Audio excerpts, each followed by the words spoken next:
Ya, shalom, teman-teman yang terkasih, dimanapun kita berada. Semoga kita dalam keadaan sehat dan selalu diberkati oleh Tuhan. Ya, puji Tuhan, kita kembali lagi di channel ini untuk kita menyaksikan kesaksian yang luar biasa. Nah, pada kesempatan kali ini, kita akan menyimak sebuah kesaksian yang menggetarkan hati dari seorang politikus, yaitu Pak Ferdinand Hutahian. Dalam kesaksiannya, ia menceritakan sebuah pengalaman rohani yang luar biasa, yaitu merasa diangkat ke surga dan bertemu dengan Tuhan Yesus Kristus. Pengalaman ini menjadi titik balik yang semakin menguatkan iman dan keyakinannya akan kasih, kuasa, dan kemuliaan Tuhan. Ya, teman-teman yang terkasih, apa sebenarnya yang dilihat? Pesan apa yang ia yakini diterimanya dari Tuhan Yesus? Dan pelajaran rohani apa yang dapat kita ambil dari kesaksian ini?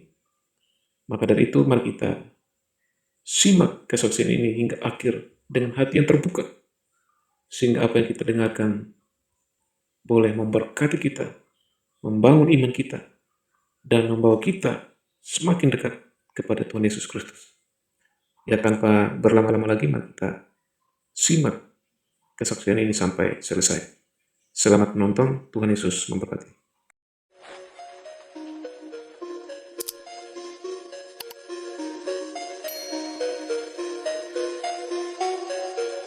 Salam sahabat-sahabat semua yang mendengarkan kisah kita malam ini.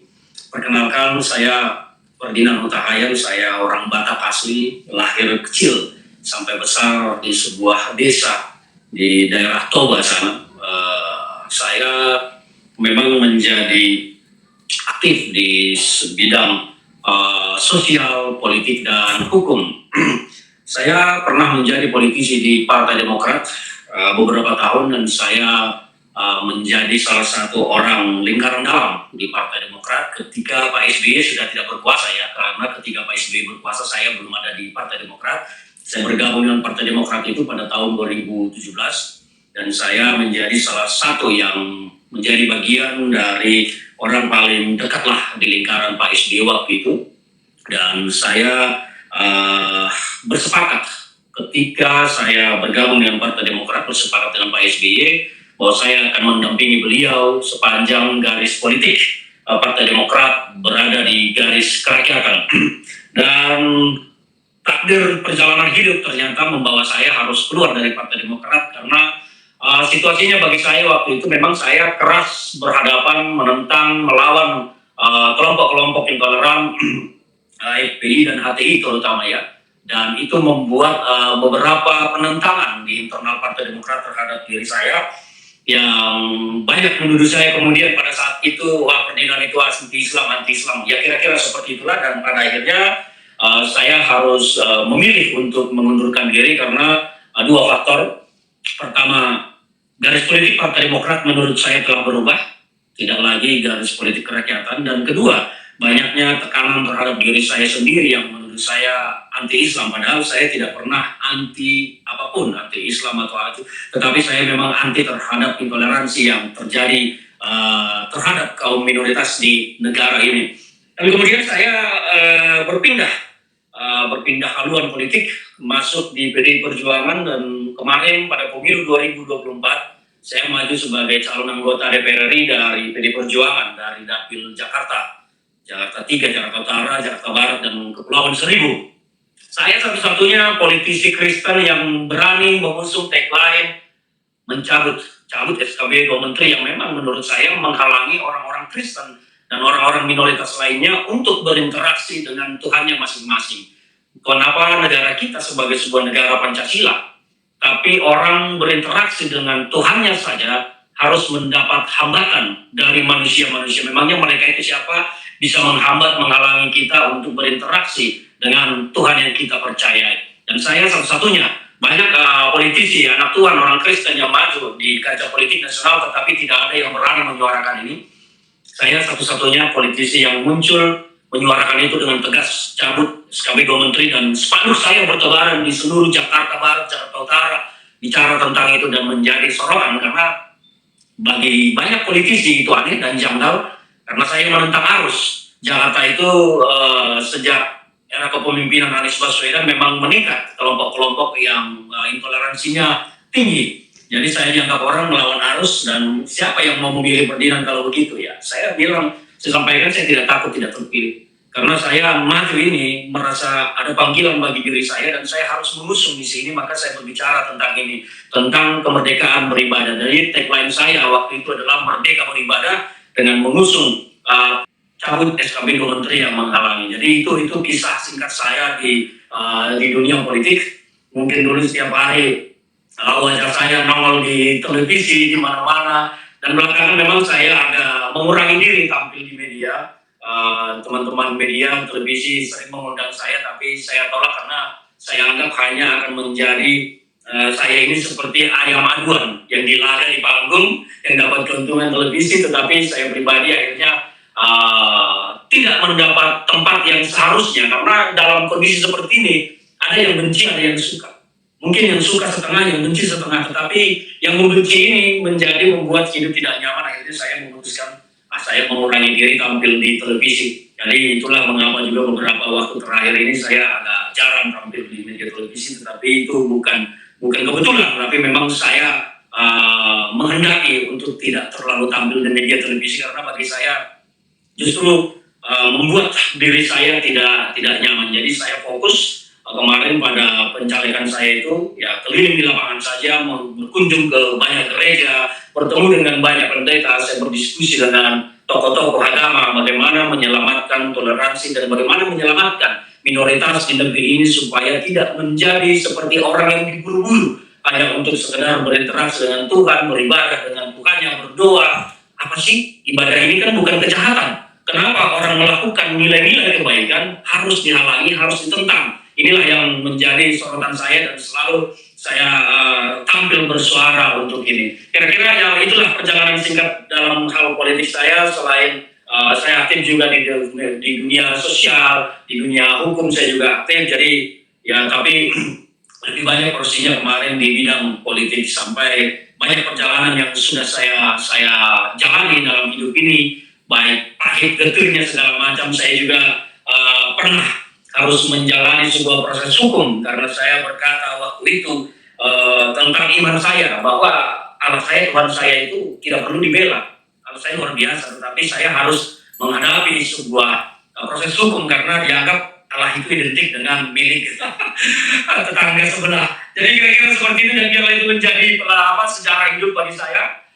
Kita lebih fokus menyiarkan kebaikan saja daripada kita fokus dengan hal-hal yang tidak baik. Maka saya mulai fokus kepada menyiarkan hal-hal kebaikan, mengedukasi masyarakat tentang kebaikan. Itu sekarang yang saya ingin lakukan, Pak Pendeta. Demikian kira-kira pembukaan dari saya. Terima kasih. Ya, terima kasih, luar biasa ya. Jadi Pak Ferdinand ini adalah seorang yang berjuang sangat keras ya, tapi begitulah namanya perjalanan hidup ya, kadang-kadang di luar prediksi ya. Jadi kita bersyukur kalau Pak Ferdinand di waktu-waktu sebelumnya sangat aktif di politikus, dan saya percaya dan saya yakin bahwa Pak Ferdinand ini tetap jadi politikus, tapi sekarang politikusnya Tuhan ya. Kalau dulu politikus partai, politikus kelompok-kelompok tertentu, tapi sekarang politikus untuk menceritakan bagaimana kebesaran dan kuasa Tuhan yang telah menjamah hidup beliau. Dan bahkan Pak Ferdinand ini sempat diangkat Tuhan ke surga, dibawa ke surga ya.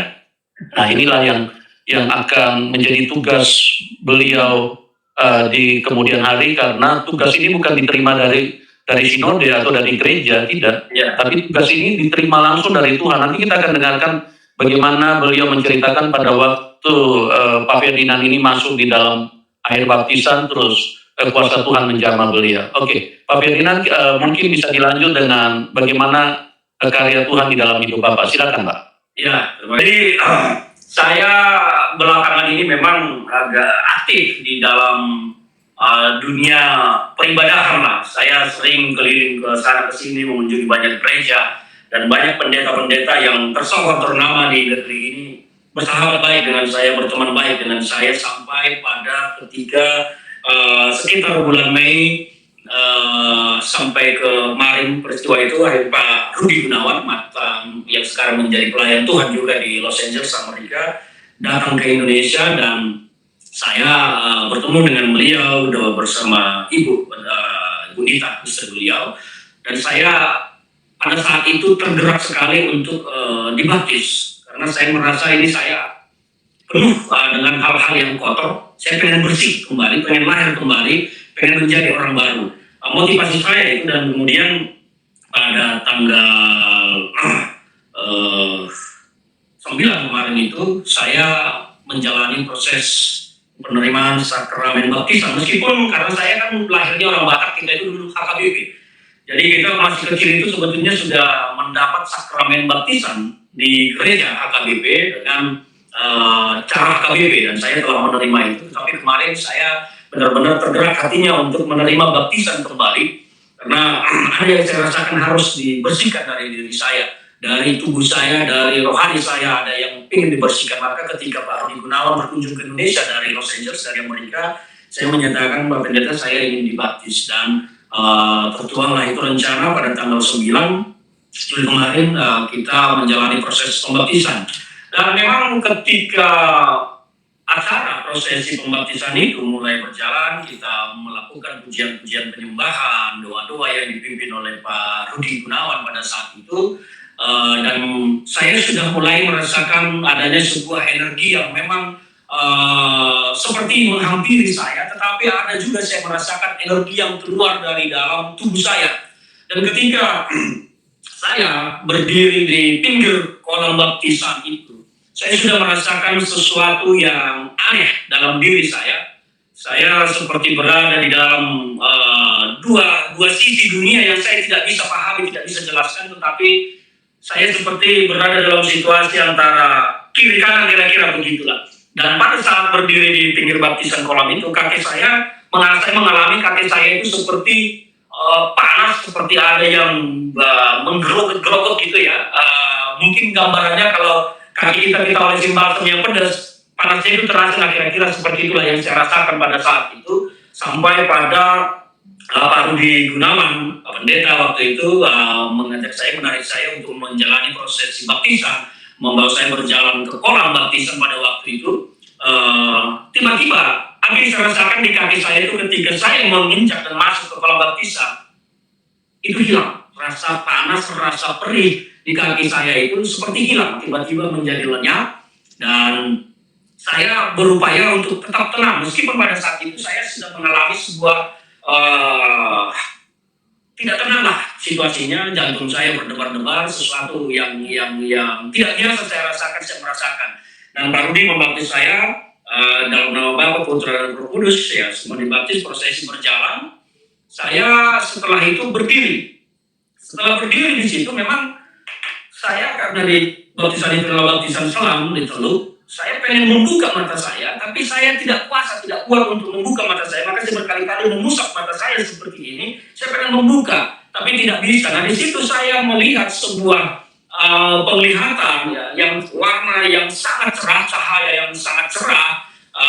Seperti yang sudah saya ceritakan, kalau orang biasa main batu, saya orang yang suka pakai batu ya, cincin. Kalau warna itu seperti royal blue sapphire. Kalau royal blue sapphire itu kayak blue diamond gitu ya. Jadi sangat berkilau, mengkilat sekali. Warna birunya cerah sekali, tapi ada warna bling-bling emas kecil, pernik-pernik emas, warna emas. Jadi warna kemasan berbau dengan warna biru yang sangat terang. Saya merasakan silau sekali pada saat itu. Saya pengen membuka mata saya, tapi saya tidak sanggup untuk membuka mata saya. Saya tidak kuasa.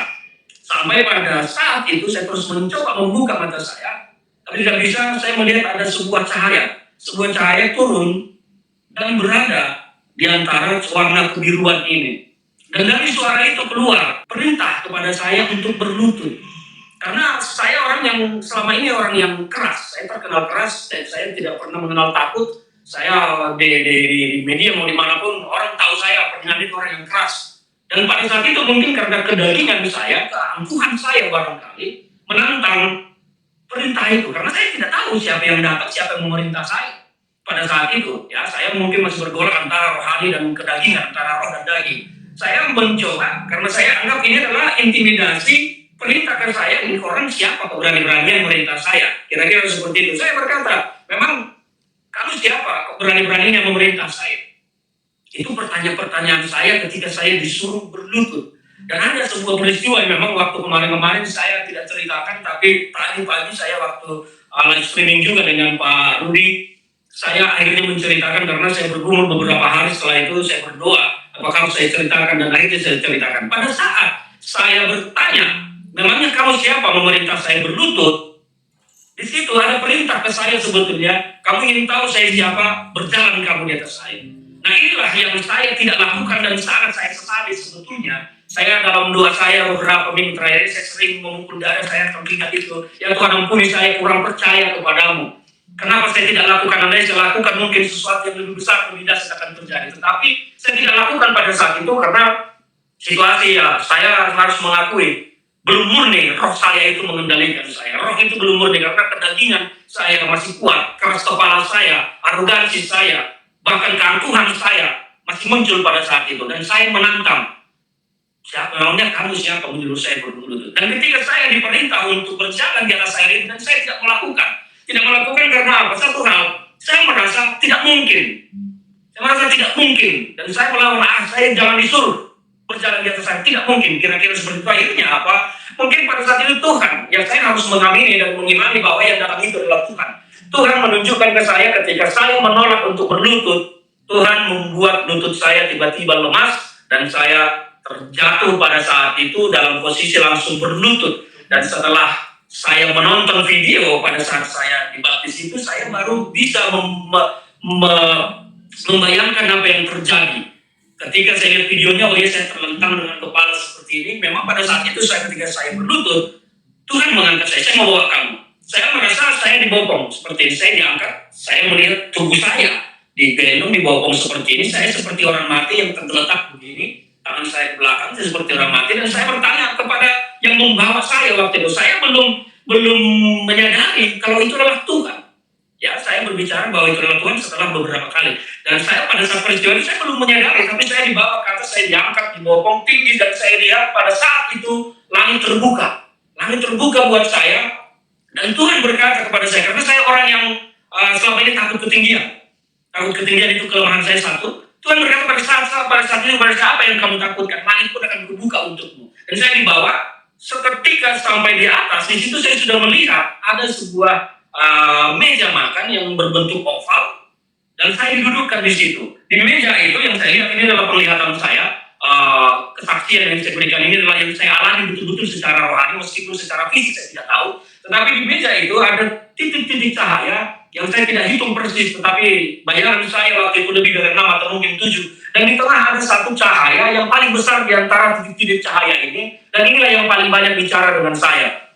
Saya makan dengan lahap di situ. Saya tidak tahu di meja itu makanan apa, karena memang makanan ini pun saya melihatnya tidak nyata, tetapi saya mengetahui ada makanan, dan saya makan dengan lahap, dengan dua tangan, tangan kiri, tangan kanan, saya lahap. Semua sambil saya terus berdialog dengan cahaya yang ada di tengah yang paling besar. Banyak dialog, tetapi yang paling saya ingat pada saat itu adalah ketika saya berkata, apakah saya sudah mati? Saya belum mau mati, tugas saya di bumi belum selesai. Itu omongan yang saya ingat jelas betul dan saya sampaikan. Dan saya ditertawakan pada saat itu. Saya ditertawakan sambil berkata, keluarlah suara yang saya dengar, memangnya apa tugasmu yang belum selesai di bumi? Saya bilang masih banyak orang jahat. Itu jawaban saya. Saya ditanya lagi, memang kamu bisa apa dengan orang-orang jahat itu? Nah, saya jawab, saya tidak tahu apa yang harus saya lakukan, tapi masih banyak orang jahat. Ya mungkin jawaban ini keluar dari batin saya, karena selama ini saya aktif sekali membela orang-orang yang teraniaya, yang hak-haknya orang-orang susah nih, diambil paksa oleh bandit-bandit mafia. Jadi mungkin itu mendorong rohani saya menjawab masih banyak orang jahat. Dan saya ditanya, apa yang bisa kamu lakukan? Saya tidak tahu. Saya tidak tahu apa yang harus saya lakukan. Dan ketika dialog-dialog itu mau selesai, akhirnya apa? Tuhan berkata kepada saya, cahaya yang ada di hadapan saya itu yang kemudian saya yakini itu adalah Tuhan. Tapi pada saat peristiwa itu terjadi saya alami, saya belum meyakini dan belum tahu kalau itu adalah Tuhan. Tetapi sekarang saya mengimani Tuhan berkata kepada saya, baik, saya kembalikan kamu, saya pulangkan kamu, lakukan apa yang ingin kamu lakukan. Itu yang diperintahkan kepada saya. Dan ketika itu saya masih mau bertanya kembali, apa yang harus saya lakukan? Tiba-tiba saya merasa lengan saya dua-duanya sudah dan di situ saya tersadar. Setelah saya tersadar baru saya ingat peristiwa itu, saya sedang menjalani baptisan. Karena ketika peristiwa saya diangkat itu saya lupa dan saya tidak sadar, saya tidak mengetahui kalau saya sedang dibaptis oleh Pak Rudi Gunawan pada saat itu. Tapi setelah saya tersadar, tuh mata saya terbuka, baru saya tahu, oh saya lagi dibaptis sama Pak Rudi. Dari situ saya menangis, saya keluar dari kolam. Saya merasa sangat terguncang rohani saya. Ini apa saya tidak tahu sampai sekarang apa yang harus saya lakukan. Dan belakangan ini setelah baptisan saya terus berdoa minta kepada Tuhan. Tuhan tolong tunjukkan kepada saya apa yang harus saya lakukan sebetulnya.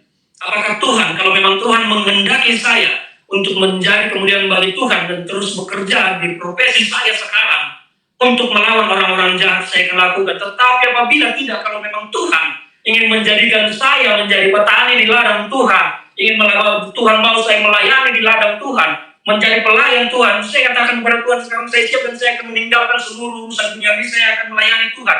Tapi Tuhan tolong berikan saya perintah yang jelas, perintah yang clear, yang jernih. Ferdinand, kamu ke sini. Itu yang saya mau. Karena apa? Saya masih mengimani sampai sekarang bahwa saya di dalam dunia politik ini sedang juga dipilih oleh Tuhan untuk melakukan sesuatu, terutama membela orang-orang yang tertindas, membela minoritas yang terhalang untuk beribadah. Itu keyakinan saya. Tapi saya tidak tahu apakah Tuhan punya rencana yang jauh dari situ atau membawa saya ke tempat yang berbeda, ke tempat yang lain dari saya jalani sekarang untuk melakukan sesuatu. Saya tidak tahu. Tapi saya mengalami banyak pergumulan, ya, bukan pergumulan lagi sebetulnya, tetapi sepertinya saya tergiring sekarang ketika saya berdoa terus, ya kan. Saya orang yang mungkin tidak terlalu rajin berdoa, tapi saya minimal masih berdoa pagi dan malam. Saya selalu menyampaikan kepada Tuhan, Tuhan, saya saat ini betul-betul siap mengikuti apapun yang Kau inginkan dariku. Kalau Engkau Tuhan menginginkan aku menjadi petani di ladangmu, menuai apa yang harus dituai,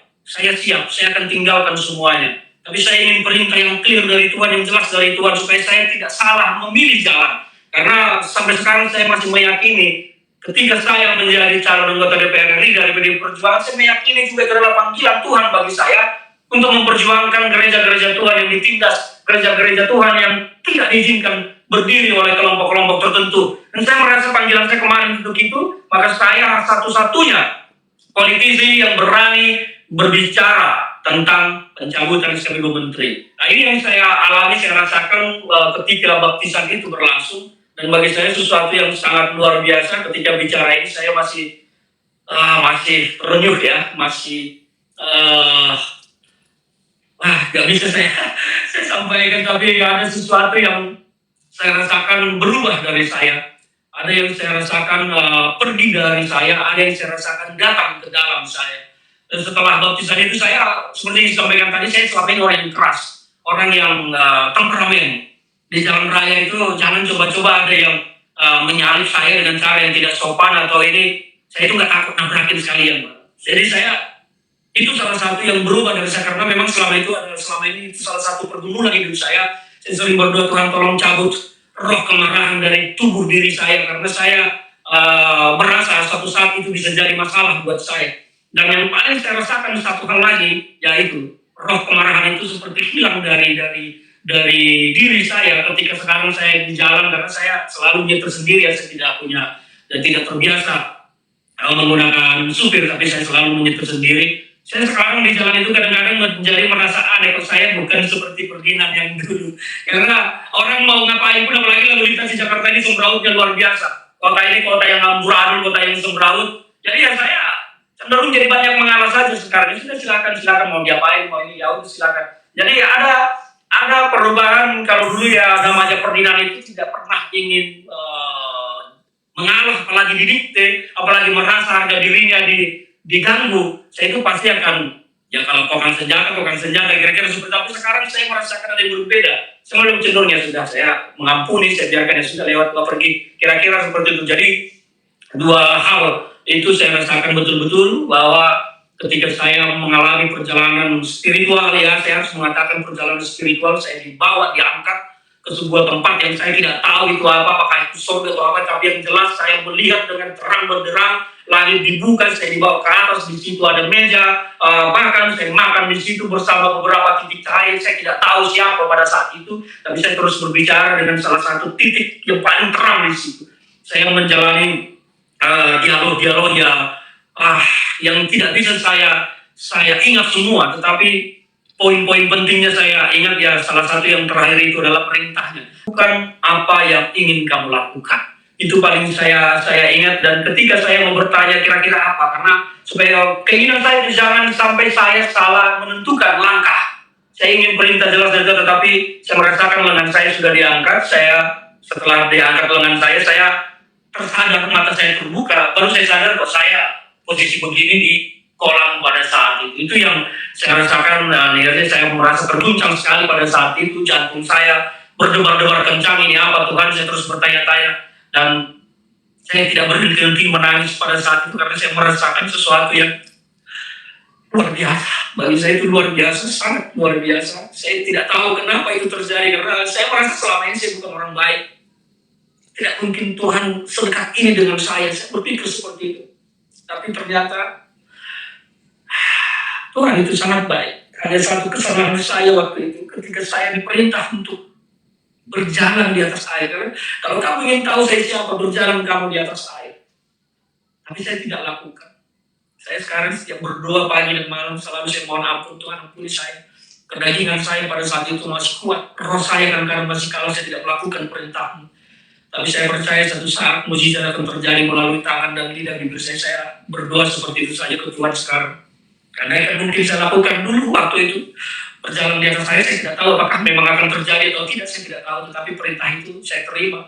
Dan pada awalnya dalam kesaksian saya tidak mau menyampaikan itu karena saya merasa malu sebetulnya. Iman saya lemah. Ternyata iman saya tidak kuat, belum mampu untuk menerima perintah Tuhan secara jelas. Ya, kira-kira begitu Pak. Mungkin itu dulu dari saya. Baik, baik Pak. Ya, luar biasa ya. Bagaimana karya Tuhan terjadi. Memang mungkin bagi sebagian orang hal ini mungkin dianggap sesuatu cerita yang mungkin ilusi atau apa. Tapi bagi kita di dalam Tuhan itu sesuatu yang sangat nyata. Kenapa? Karena yang roh itu jauh lebih nyata daripada yang jasmani. Karena semua yang terjadi di dalam hidup manusia itu bergerak dari dalam roh, ya. Jadi jasmani ini hanya sebagai alat untuk melakukan apa yang roh mau, ya. Jadi apa yang terjadi di alam jasmani itu bersumber dari apa yang tidak kelihatan. Nah, di dalam kehidupan orang Kristen, di dalam kehidupan yang benar, ya, manusia itu harusnya mengalami 2 kali kelahiran. Satu kelahiran jasmani, kita lahir dari ibu kita, dari mama kita, lahir secara badani, jasmani. Kemudian, kalau kita dipilih Tuhan, kita harus lahir secara roh. Nah, Pak Ferdinand ini, kalau saya lihat mengalami kelahiran secara roh. Jadi beliau mungkin belum terlalu paham, jadi Tuhan bawa untuk mengalami kelahiran secara roh. Makanya kenapa waktu Tuhan angkat dan bawa ke surga, terus kemudian Pak Ferdinand disuruh makan. Itu artinya makan itu makanan roh yang nanti menjadi pertumbuhan manusia rohnya, terus sama dengan manusia jasmani. Kalau manusia mau bertumbuh dia harus makan. Bukan hanya mengalami pertumbuhan, tapi di situ manusia badani jasmani itu mengalami satu kekuatan. Ada sesuatu yang mulai bisa diberdayakan di dalam hidupnya. Kenapa Pak Ferdinand disuruh makan? Karena Tuhan mau berdayakan Pak Ferdinand di dalam tugas dan panggilan yang ditetapkan Tuhan. Mungkin kira-kira seperti itu kalau sedikit saya bisa kasih komentar. Dan saya tahu ini sesuatu panggilan yang sangat nyata. Dan saya katakan bahwa Pak Ferdinand ini dipilih Tuhan secara khusus, ya. Dan tidak banyak orang mengalami hal itu, ya. Banyak kata firman Tuhan, banyak yang dipanggil, tapi sedikit yang Yohanes 15 ayat 16, bukan kamu yang memilih aku, tapi aku yang memilih kamu. Ya, kalau dilihat dari latar belakang kita, bukan hanya Pak Ferdinand, saya sendiri pun juga orang yang kotor, orang yang sangat tidak layak. Kalau mau dilihat dari background kita ini, waktu dipanggil Tuhan sebetulnya sangat malu, karena sangat tidak layak di hadapan Tuhan. Tapi itulah Tuhan, ya. Dan satu hal yang benar-benar terlihat kuasa Tuhan. Karena kalau orang berjumpa dengan Tuhan yang benar, itu ada perubahan hidupnya. Ya, tadi Pak Ferdinand sudah menyampaikan bagaimana beliau kalau di tengah jalan yang tadinya agak temperamen, ya, bukan hanya agak temperamen, memang kelihatannya temperamen, ya. Jadi artinya tidak bisa mengalah dan tidak bisa merasa disaingi. Dan pada waktu beliau berjumpa dengan Tuhan yang benar, makanya saya katakan Tuhan yang benar itu dialami, teman-teman. Bukan hanya diceritakan di dalam buku, itu dongeng. Ya, kalau cuma diceritakan dalam buku terus kemudian disuruh percaya itu dongeng.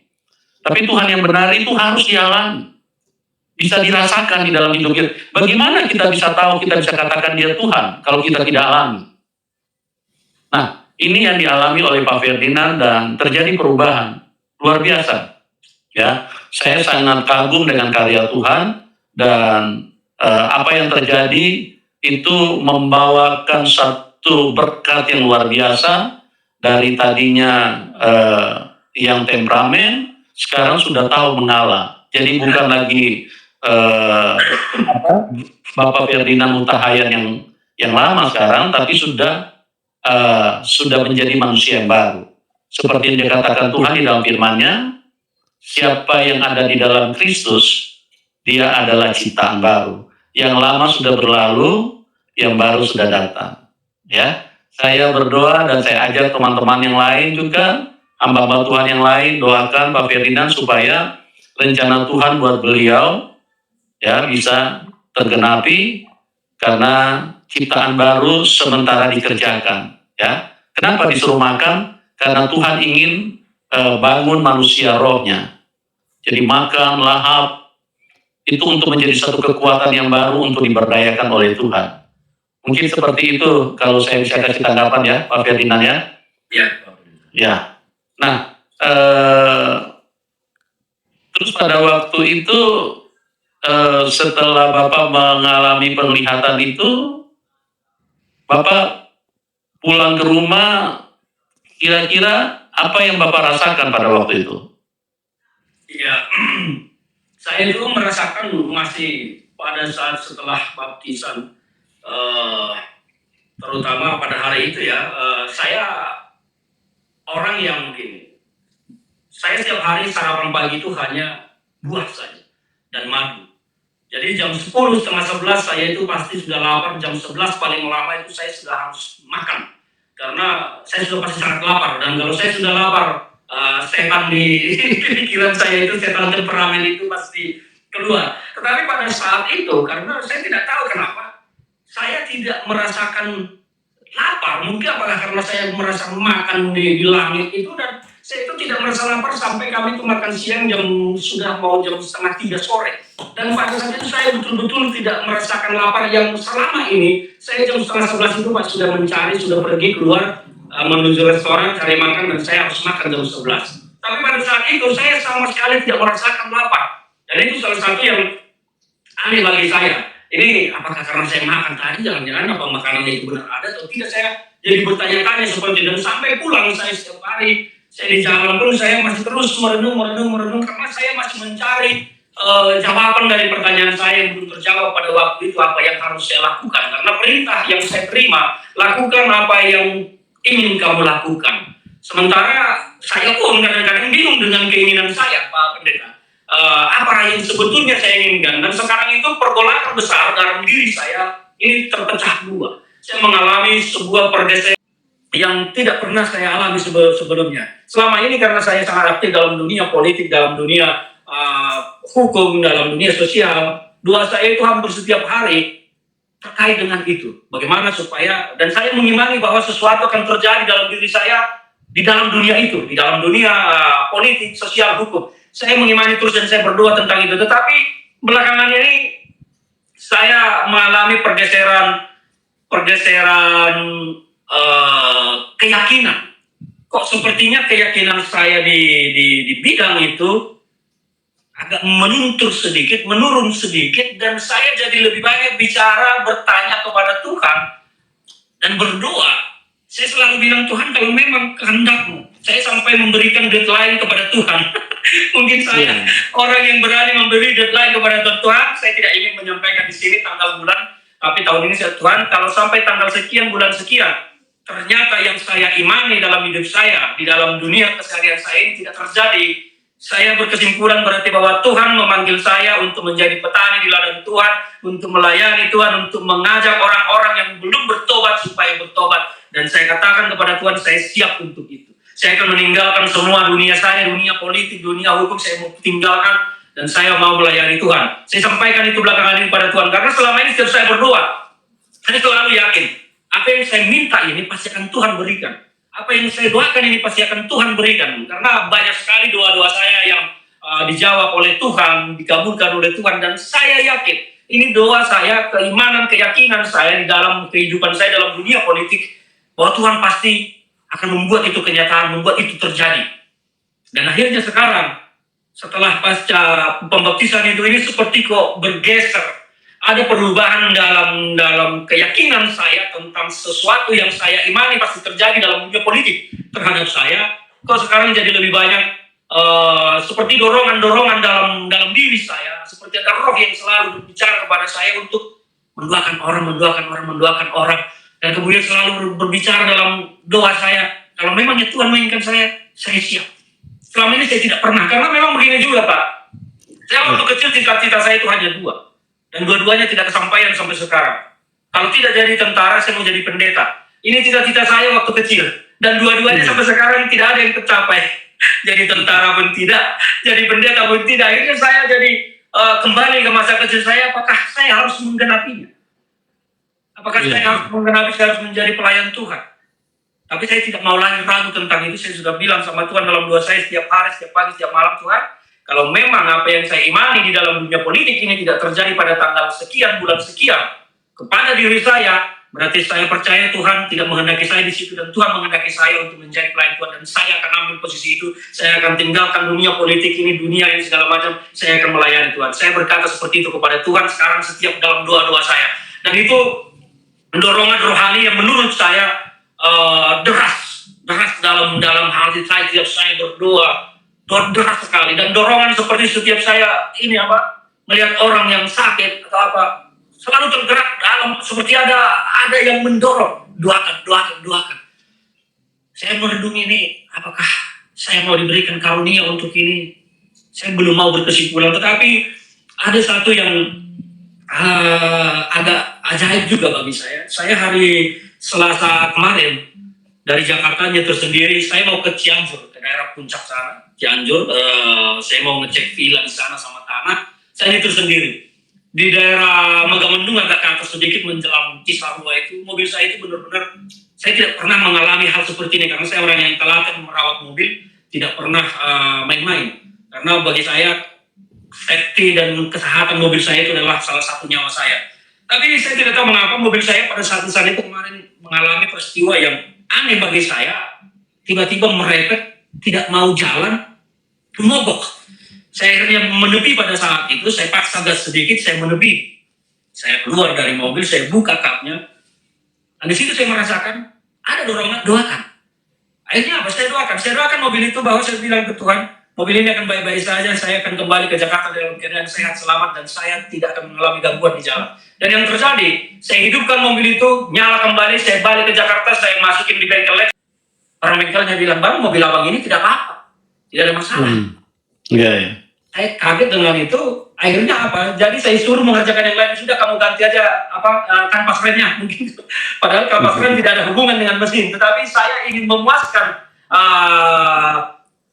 kebiasaan saya merawat mobil yang sangat telaten supaya ini. Dan itu bagi saya meyakini pekerjaan dua saya yang membuat mobil itu kembali normal, jalan normal dan membawa saya kembali ke Jakarta. Tidak ada gangguan apa-apa sampai saya tiba di Jakarta, saya masukkan ke bengkel dan diperiksa. Orang teknisinya telepon saya, "Bang, ini mobil tidak ada masalah. Kok abang bilang tarikannya nggak enak, merepet, mogok?" Ini nggak ada masalah, semua dicek dengan sistem komputerisasinya, tidak ada masalah.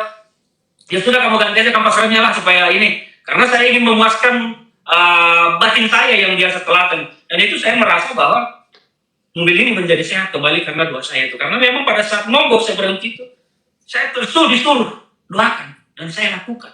Dan sekarang saya terus jadi seperti ingin mendoakan siapapun. Ketika saya melihat orang sakit, saya pernah mendoakan. Jadi ada dorongan semacam itu yang keluar dari tubuh saya. Jadi saya semakin merasa, apakah memang saya benar-benar mau dipanggil Tuhan untuk menunjukkan kemuliaannya di jalan yang harus saya tinggalkan, jalan politik yang selama ini saya tekuni, dunia hukum, dunia politik. Apakah saya harus meninggalkan itu dan beralih menggenapi apa yang pada masa kecil saya pernah saya cita-citakan? Kalau bukan tentara ya pendeta, tentara saya sudah gagal, tidak mungkin lagi jadi tentara, tetapi menjadi pelayan Tuhan, pintu masih selalu terbuka. Mau berapapun usia kita, mau sampai kapanpun, selalu terbuka. Dan memang saya ada pergumulan juga tentang itu. Latar belakang saya kan bukan orang baik, tapi saya kembali mendapat teguran-teguran tentang itu.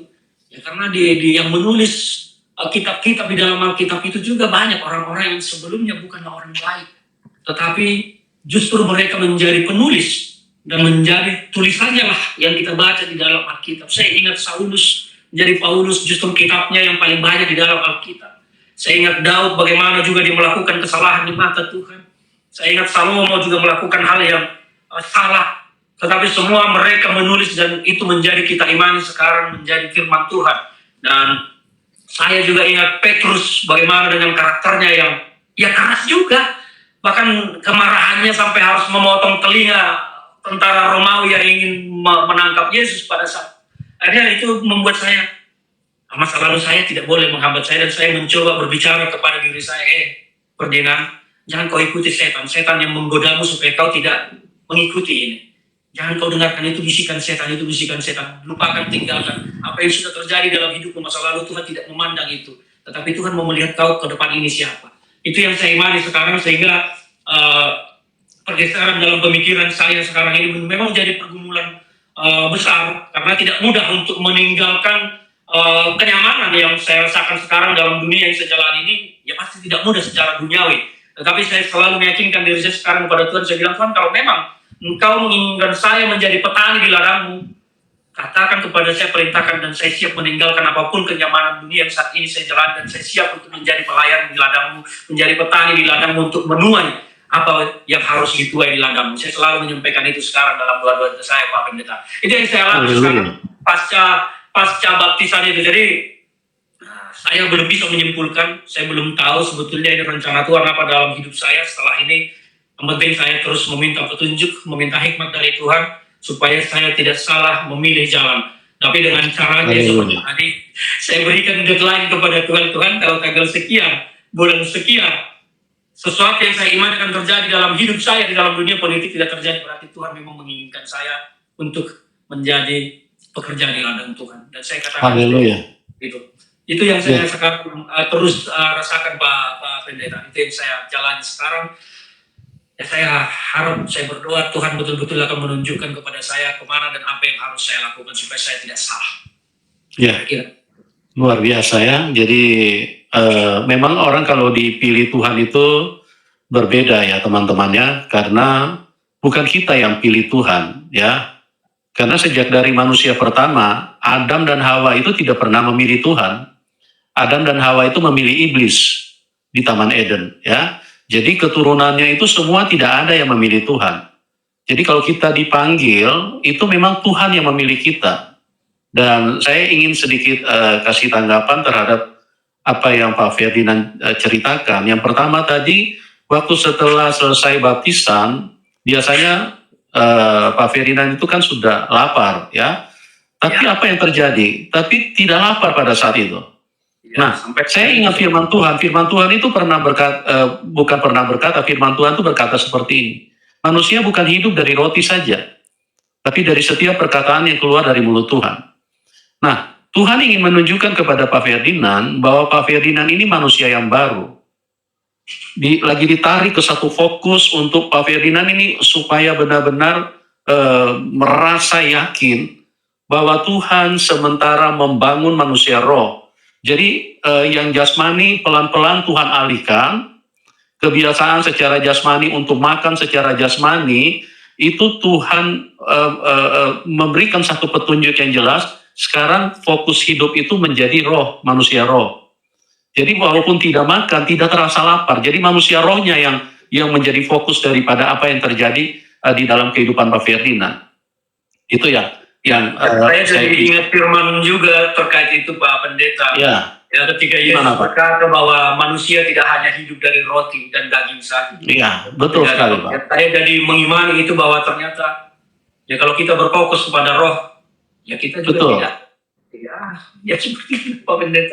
Betul sekali, Pak. Luar biasa ya. Dan yang kedua yang saya mau tanggapi, bahwa pada waktu pergi tengok villa, yang itu ya mobil tiba-tiba bermasalah. Tuhan itu hanya ingin menunjukkan ya bahwa Tuhan itu begitu dekat dengan Pak Ferdinand.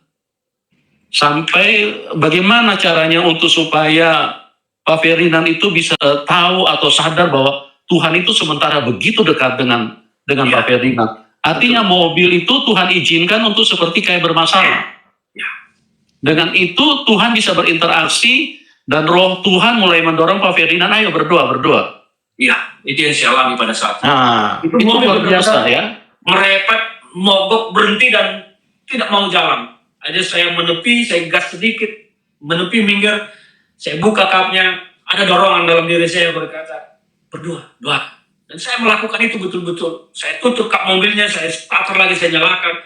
Dan saya jalan normal kembali, tidak ada masalah. Saya sampai Jakarta, saya masukin di bengkel Lexus, diperiksa, tidak ada masalah. Saya pun kaget dan akhirnya saya percaya mengimani. Oh, ini cara Tuhan untuk menguatkan iman saya. Betul sekali, Pak. Ya. Dan Tuhan itu bagaimana caranya untuk memberitahu Pak Ferdinand bahwa aku ini begitu dekat denganmu, nak. Ya, betul Tuhan izinkan supaya mobilnya sedikit agak terganggu, dan dengan adanya peristiwa itu, coba kalau mobilnya jalan biasa-biasa saja, baik, normal, itu kan suasana untuk berdoa itu kan tidak terlalu kuat di dalam hati. Iya, betul. Tapi dengan adanya berdoa sepanjang jalan itu. Ya, dengan adanya masalah itu, ya Tuhan itu luar biasa ya. Dan saya sebagai hamba Tuhan, saya ingin sampaikan bahwa Pak Ferdinand ini memang dipanggil dengan satu tugas khusus. Cuman ya mengalir aja, Pak, mengalir aja, karena Tuhan akan terus menyatakan sampai Bapak benar-benar yakin bahwa memang Tuhan yang panggil Bapak gitu, untuk masuk ke dalam tugas apa yang Tuhan ingin berikan. Ya, saya sebagai hamba Tuhan yang ingin menyampaikan, terus mengalir dan menyerah kepada Tuhan, ikuti saja apa yang Tuhan ini, karena rancangan Tuhan itu sangat sempurna. Apakah Tuhan akan pakai Bapak di dalam dunia politik, atau Tuhan akan pakai Bapak untuk membawa jiwa-jiwa untuk diselamatkan buat kerajaan surga. Kalau saya saya belum mau juga menyimpulkan, tapi ikuti aja, karena Tuhan akan terus berbicara di dalam hati Pak Ferdinand, akan memberikan, akan terus menajamkan suara itu, dan itu akan makin terdengar lebih jelas. Walaupun tidak terdengar di telinga, tapi di dalam hati itu akan terdengar lebih jelas kemana Tuhan akan bawa Pak Ferdinand. Iya. Kira-kira seperti itu, Pak. Ya, betul. Luar biasa teman-teman ya. Ya, puji Tuhan, teman-teman yang terkasih. Demikianlah kesaksian yang telah kita dengarkan bersama. Terlepas dari bagaimana setiap orang memandang pengalaman rohani yang diceritakan, marilah kita mengarahkan iman kita kepada firman Tuhan dan kepada Yesus Kristus sebagai pusat pengharapan kita. Kiranya kesaksian ini mengingatkan kita untuk hidup semakin dekat dengan Tuhan, setia dalam doa, tekun membaca firman-Nya, dan senantiasa melakukan kehendak-Nya selama kita masih diberi kesempatan hidup. Firman Tuhan berkata dalam Yohanes 14 ayat 6, Akulah jalan dan kebenaran dan hidup. Tidak ada seorang pun yang datang kepada Bapa kalau tidak melalui aku. Demikian juga dalam 2 Korintus pasal 5 ayat 7. Sebab hidup kami ini adalah hidup karena percaya, bukan karena melihat. Dan Tuhan memberikan pengharapan yang indah dalam Wahyu 21 ayat 4. Dan ia akan menghapus segala air mata dari mata mereka, dan maut tidak akan ada lagi. Tidak akan ada lagi perkabungan, atau ratap tangis, atau duka cita, sebab segala sesuatu yang lama itu telah berlalu. Kiranya firman Tuhan ini menguatkan iman kita untuk tetap setia mengikuti Yesus Kristus sampai akhir hidup kita. Jangan lupa bagikan video ini kepada keluarga, sahabat, kenalan, dan siapapun yang membutuhkan pengharapan di dalam Tuhan Yesus. Dan juga berikan like, tinggalkan komentar tentang berkat yang teman-teman terima, dan juga subscribe agar tidak ketinggalan kesaksian-kesaksian yang membangun iman. Sampai jumpa di kesaksian berikutnya. Tuhan Yesus memberkati kita semua. Shalom.